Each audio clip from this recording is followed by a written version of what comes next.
Ngiyanibingelela babukeli, igama lami nguSibongile Mthabe, nisuka kwaSibokhali Foods eIlovo Amanzimtoti. Mina nginguSibongile nje, bengikade ngisebenza ngiqashiwe, ngaze ngangagculiseki ukuthi ngisebenza ngakhona, ngabona ukuthi nayi into engenezisayo ukusebenza, ngizisebenze. Ngaqala ngebe project ezohlukile, zaze nazo zangaphumeleli, kodwa one day ngafumana i-idea yokuthi amadumba ayakwazi ukwenza ama-chips, ayakwazi ukwakha uflour, ubhatata uyakwazi ukwenza ama-chips, uyakwazi ukwakha uflour. Sangena khona saqala, sa-testa i-market, sahamba sodayisa kwi-fair, Durban Fair. Safika ngampela, wow, abantu zabahlala within an hour, 20 packets were done. Zamadumba chips. Kulapho ke ngapho ukuthi there's a market for this product. Mase siqalile ukwenza ama chips, sasingenawo omishini yokukhiqiza ama chips. Sabona i-advert eyayibhaliwe ngeso sikhathi kuma socials, economic development, Operation Vula. Saze ke safaka nathi kwizinto zashiwo, safaka i-application. Mase sifake i-application, wow, at our surprise, department yasinika equipment nendawo yosebenzela ngoba besiqashe indawo kamasipala evulekile. Singenawo ama equipment, also singenayo indawo zosebenzela ama container. So i-department yasiqala ngokusongezelela sine container yodwa njengamanje ngoba i-department yasilekelela. Saba nemishini, saba nama container u5 kule nene office school today.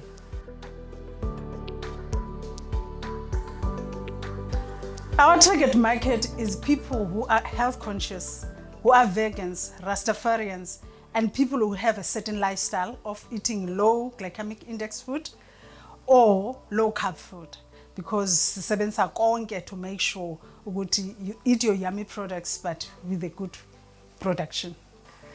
Abantu uqala kwabubona amadumbe chips bamangala ukuthi idumbe liyakwazi ukwakha chips. Kanti ngempela mabese taste bathi nimnandi, bawathanda, bawabuza, sade basibiza ngokuthi nathi singamadumbe ladies.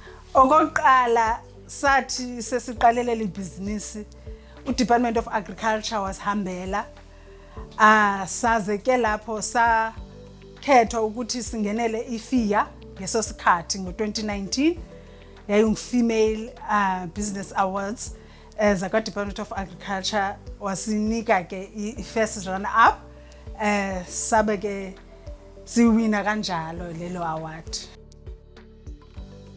Ama challenges esibhekana nawo kule ndawo lapho sisebenzela khona, sometimes uyafumana ugqekezelwa endaweni sisebenza, sometimes ufumana ukuthi kukho into ekhathiwe ethathiwe like ibisendaweni uyishiyile, akulula usebenzele emalokishi ngoba into ezenzeka eziningi, uthi usubheka phambili babuyisele emuva. Lena i-dehydrator lapho somisa khona ubhatata wethu, amadumbe wethu, somiswa la ku-dehydrator donsa bese siwafaka ngokwama layers.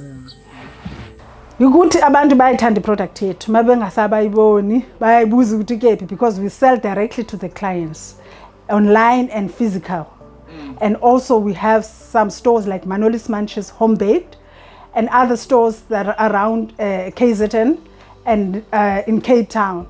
So when people do not see our products, they want more and more. They can't stay without because they have found alternative snacking and also alternative flours. So the passion is burning within inside. I can't let it go.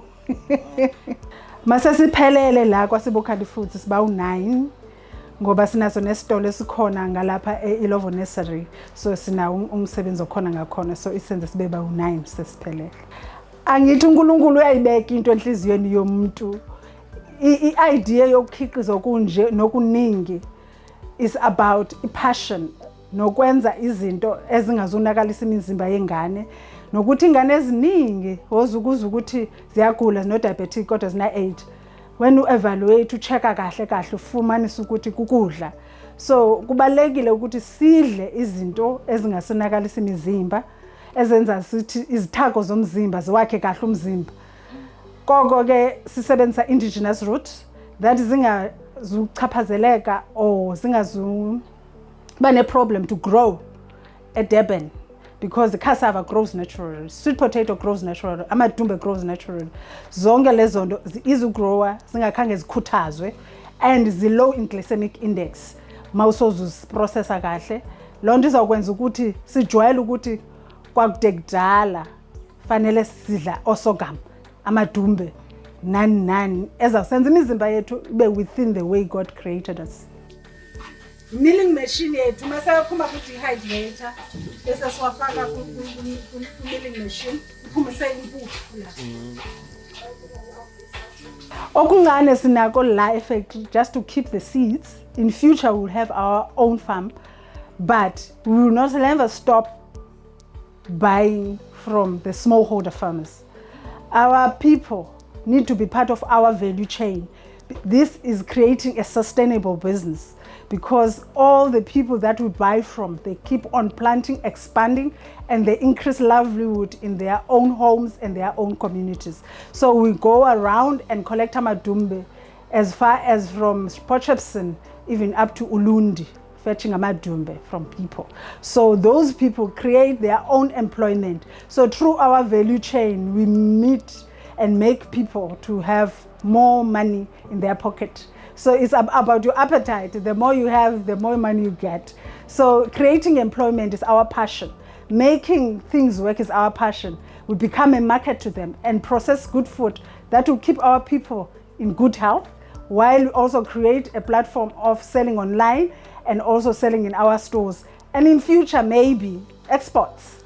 Ama future plans ukuthi sakhe indawo yokusebenzela enkulu lapho sizawenza umkhiqizo wa flour from indigenous roots, umkhiqizo wama crisps, vegetable oils, and also starches.